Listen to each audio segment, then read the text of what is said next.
Assalamualaikum warahmatullahi wabarakatuh. Kami dari kelompok Antropoda ingin menjelaskan tentang pengertian antropoda, sistem organ antropoda, dan macam-macam contoh dari antropoda.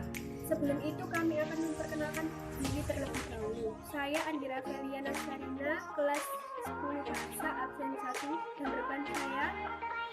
Dan nama saya Erika Dwi Cecilia dari kelas 10 bahasa nomor absen 7. Di sini saya akan menjelaskan tentang pengertian antropoda dan klasifikasi antropoda. Yang pertama, pengertian antropoda adalah hewan yang memiliki tubuh atau kaki yang berluas-luas dan berkerabat dengan Annelida. Sedangkan klasifikasi antropoda dibagi menjadi 4. Yang pertama, krustase, yang kedua, arasinida, yang ketiga, myriapoda, dan yang terakhir adalah insekta. Krustase dibagi menjadi 2 kelompok. Yang pertama, udang-udangan tingkat rendah atau entomostraka dan udang-udangan tingkat tinggi atau malacostraka. Untuk udang-udangan tingkat rendah, contohnya adalah Daphnia sp dan Penala sp. Sedangkan udang-udangan tingkat tinggi, contohnya adalah Onychus acellus dan Alephius sp. Yang kedua adalah Archnida. Archnida dibagi menjadi 3 kelompok.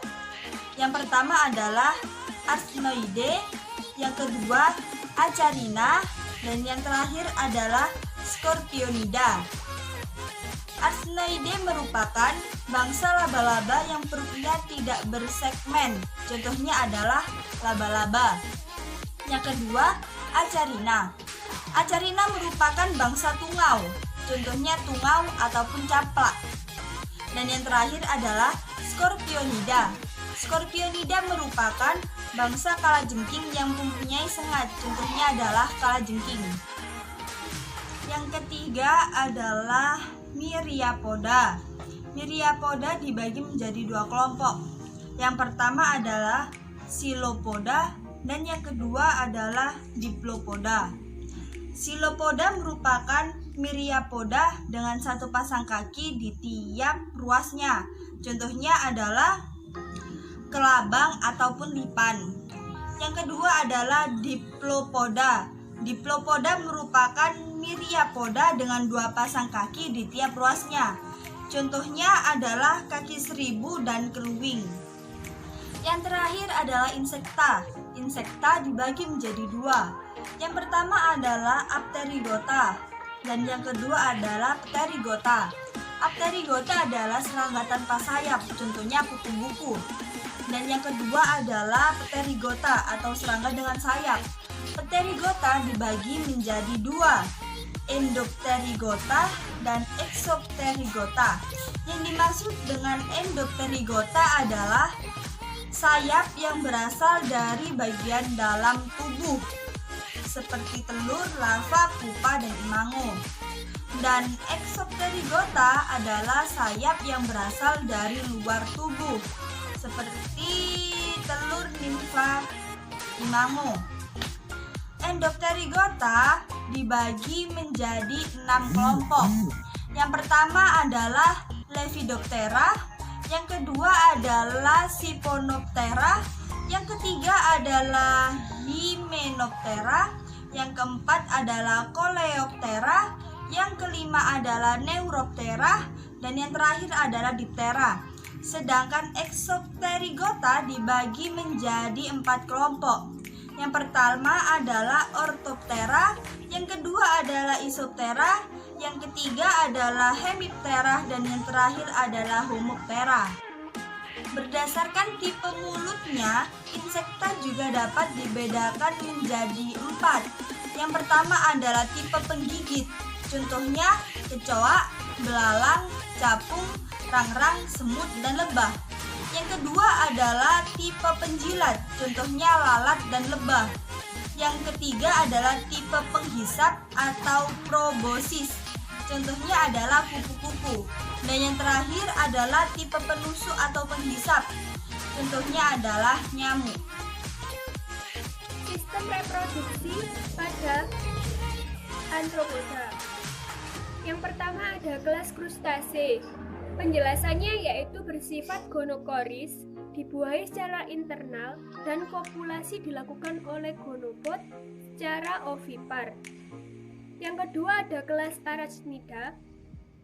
Penjelasannya yaitu bersifat gonokoris, dibuahi secara internal, kopulasi dilakukan oleh pedipalpus secara ovipar, vivipar, atau ovovivipar.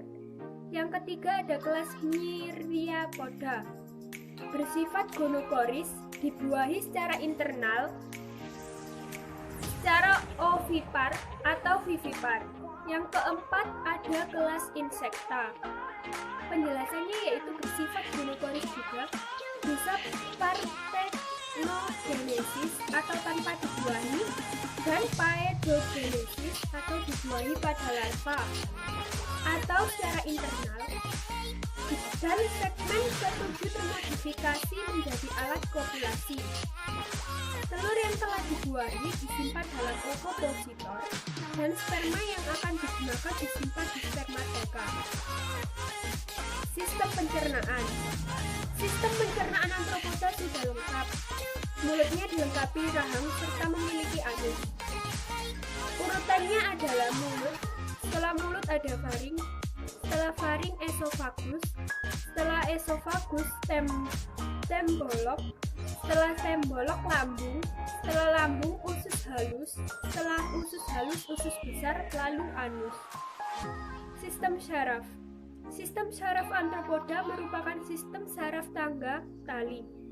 Terdiri atas pasangan ganglion otak yang dihubungkan dengan saraf ventral. Alat indranya berupa antena dan kaki yang merupakan alat peraba.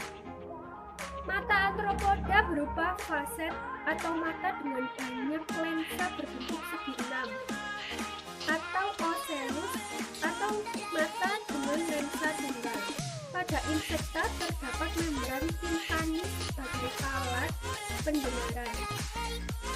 Sistem ekspresi. Sistem ekspresi arthropoda dikeluarkan dalam bentuk cairan kelenjar hijau atau biasanya yang disebut dengan green gland. Dikeluarkan menggunakan pembuluh Malpighi yang berhubungan dengan kloaka. Sistem pernafasan. Kelas krustase. Penjelasannya yaitu menggunakan insang yang terletak di bagian kepalanya. Arachnida.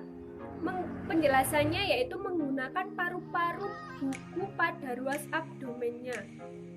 Kelas Myriapoda, penjelasannya yaitu menggunakan trakea yang terletak pada ruas-ruas abdomen. Yang terakhir ada Insecta, penjelasannya yaitu menggunakan trakea yang berhubungan dengan stigma atau spirakel yang terletak pada ruas-ruas abdomen. Yang terakhir ada sistem peredaran darah. Kelas krustase, penjelasannya merupakan sistem peredaran darah terbuka, memiliki jantung dan arteri, dan darah mengandung hemosianin atau kuning kehijauan untuk mengangkut oksigen dengan daya ikat yang lemah. Kedua ada kelas arachnida. Penjelasannya yaitu sistem peredaran darah terbuka, memiliki jantung, pembuluh, dan arteri yang terdiri dari ostium di tiap ruasnya. Yang ketiga ada Myriapoda, penjelasannya yaitu sistem peredaran darah terbuka, memiliki jantung memanjang yang terdiri dari ostium di tiap ruasnya dan mengandung hemosianin, darah yang dipompa ke seluruh tubuh kembali ke jantung melalui homosol. Yang terakhir ada Insecta, penjelasannya yaitu sistem peredaran darah terbuka, memiliki jantung dan arteri, dan darah mengandung hemosianin untuk mengangkut makanan saja. Sekian penjelasan dari kami, maaf jika ada salah-salah kata. Terima kasih dan wassalamualaikum warahmatullahi wabarakatuh.